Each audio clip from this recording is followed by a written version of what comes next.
ایک بزرگ تھے، وہ گلی سے گزر رہے تھے۔ ایک شرابی کو دیکھا کہ وہ گندی نالی پر پڑا تھا، نشے میں دھت، حالت غیر ہوئی ہے۔ انسانی ناطے اس پر ترس آیا، اس کو وہاں سے اٹھایا، اس کا منہ دھویا اور اس کے گھر چھوڑ آئے۔ خیرات ہوئی، سحری کے وقت، تہجد کے وقت وہ مسجد میں گئے، وہ بزرگ جیسا ان کی عادت تھی، تو دیکھا کہ ان سے پہلے آج کوئی شخص تہجد کے مصلی پہ بیٹھا ہے اور نوافل ادا کر رہا ہے۔ بڑی حیرت ہوئی، دیکھا تو یہ وہی شخص تھا جس کو آج دوپہر کو گندی نالی سے اٹھا کر کے اس کا منہ دھو کر کے ان کے گھر چھوڑ کے آئے تھے۔ تو حیرت سے کہا، بار الہ تیری قدرتوں کے رنگ، یہ آج ہی تو میں نے شراب خانے سے باہر گندی نالی پہ پڑا ہوا دیکھا۔ ہاتف سے آواز آئی، میرے بندے تو نے اس کا منہ دھو دیا تھا، میں نے اس کا دل دھو دیا۔ تو جب کوئی شخص اپنا منہ دھوتا ہے، اپنے ہاتھ دھوتا ہے، تو اللہ اس کے گناہ دھو ڈالتا ہے۔ تو یہ نصف الایمان ہے، یہ آدھا ایمان ہے۔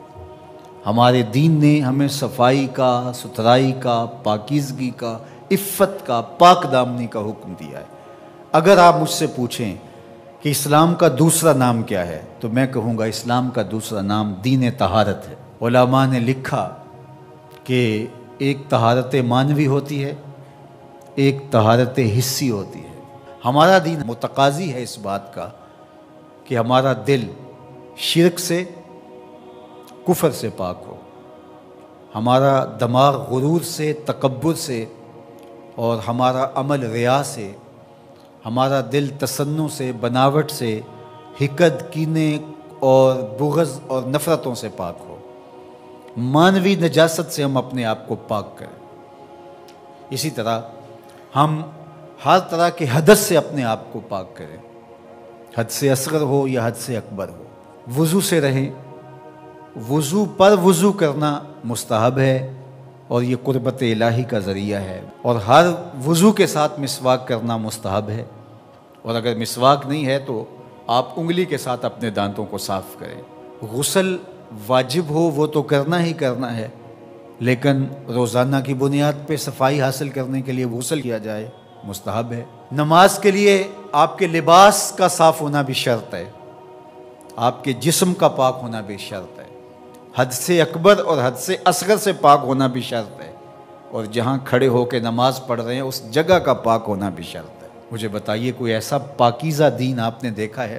اس سے بڑھ کر کیا کہ جب تم اس دنیا سے رخصت ہونے لگے اور تمہارے بدن کو مٹی کے سپرد کرنے لگے، اور وہ بدن مٹی کھا جائے گی، لیکن کہا کہ اس کو بھی ذرا غسل دے کے بھیجو، اس کو چٹے لباس کا کفن دے کے بھیجو۔ یہ وہاں پیش ہو رہا ہے تو پاکیزہ بدن کے ساتھ۔ تو یہ ہمارا دین ہے جو ہمیں صفائی کا، ستھرائی کا حکم دیتا ہے۔ اپنے ماحول کو پاک رکھیں، ماحول کو ستھرا رکھیں۔ دنیا کے اوپر بسنے والی قومیں جب ترقی کی راہوں پہ گامزن ہوتی ہیں تو وہ ان چیزوں کا بہت خیال رکھتی ہیں۔ ہم جب ترقی کی راہوں پہ گامزن تھے تو اس وقت ہماری ستھرائی کی، ہماری پاکیزگی کی، ہماری عفت کی مثالیں دی جاتی تھیں۔ جب پیرس کی گلیوں میں کیچڑ تھا، بغداد عروس البلاد کہلاتا ہے۔ آج مسلم دنیا کے شہروں کی کہانی دیکھ لیجئے، کہا جاتا ہے فلاں ایشیا کا گندہ ترین شہر ہے، فلاں دنیا کا گندہ ترین شہر ہے۔ اپنے اطراف میں پھیلی ہوئی گندگیاں دیکھیے، گھر سے شاپر میں گندگی ڈال کر کے اپنے ہی گھر کے دروازے پہ پھینک کے ہم سمجھتے ہیں ہم نے گھر کی صفائی کر لی، وہی پھر پاؤں سے، گاڑی کے ٹائروں سے لگ کے پھر ہمارے اندر جا رہا ہوتا ہے۔ ہمارے دین نے تو ہمیں یہ کہا، اگر کوئی راستے میں گری پڑی چیز کو جو گزرنے والوں کے لیے رکاوٹ بنے، اس کو اٹھا کے ہم پھینک دیں تو یہ جنت کے راستے کی ضمانت بن جاتی ہے۔ اور ہم نے 8 فٹ کی گلی میں 3 فٹ کی تھڑی پکی ڈال دی، ہم نے جنریٹر باہر لگا دیا، ہم نے گھر کی موٹر باہر لگا دی۔ اگر ہمارے گھر کے پاس کوئی خالی پلاٹ موجود ہے تو وہ گندگی کا ڈھیر بن گیا ہے۔ گھروں کے اندر ہزاروں اخراجات ہیں لوگوں کے، 20، 25، 30 ہزار روپیہ ماہانہ خرچہ تو عام گھر کا ہے، لیکن جو عمرہ ہیں 2-2، 4-4 لاکھ روپے ان کا ماہانہ خرچہ ہے۔ تو جہاں اتنا خرچہ ہر بندہ اپنے گھر میں کر رہا ہے، تو صرف 1-1 ہزار روپیہ ڈال کر کے اپنی گلی کی صفائی کا اہتمام نہیں کر سکتا؟ اپنے چھوٹے سے محلے کی صفائی کا اہتمام نہیں کر سکتا؟ اگر وہ کر لے تو 1000 روپے اس کو بجلی کا بل بچ جائے، وہ جو روز دھوتا ہے اپنے گھر کو اور یہی گندگی پاؤں سے لگ کے اندر جا رہی ہوتی ہے، اگر محلہ صاف ہوگا تو یہ نہیں جائے گی، اس کا اپنا فائدہ ہے، اس کا 1000 روپیہ پھر بھی بچ جائے گا۔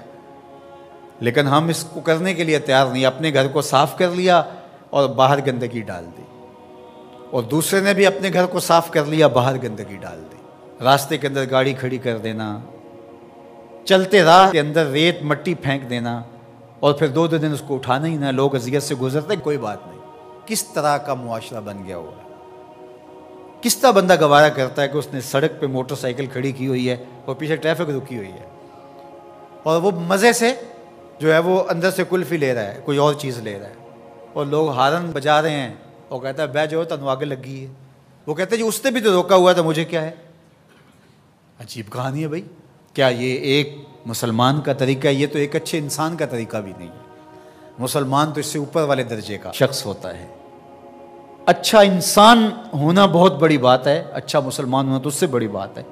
تو ہم سوچیں کہ جو ہمارے تیور، لچھن، طرز زندگی، انداز معاشرت ہے، وہ ایک اچھے مسلمان ہونے کی تو دور کی بات، اچھے انسان ہونے کے بھی نہیں ہے۔ تو ہمارا دین صفائی کا دین ہے، ہمارا دین پاکیزگی کا دین ہے، ماحول کی پاکیزگی سے لے کر ذات کی پاکیزگی تک، ظاہری پاکیزگی سے لے کے باطنی پاکیزگی تک، خیالوں کی پاکیزگی سے لے کے سوچوں کی پاکیزگی تک، طرز زندگی کی پاکیزگی سے لے کر انداز معاشرت کی پاکیزگی تک، ایک صالح، پاکیزہ، خوبصورت اور ستھرا معاشرہ تشکیل دینے کے لیے مجھے اور آپ کو کردار ادا کرنا چاہیے، اور ہمیں اپنے حصے کا کام کرنا چاہیے۔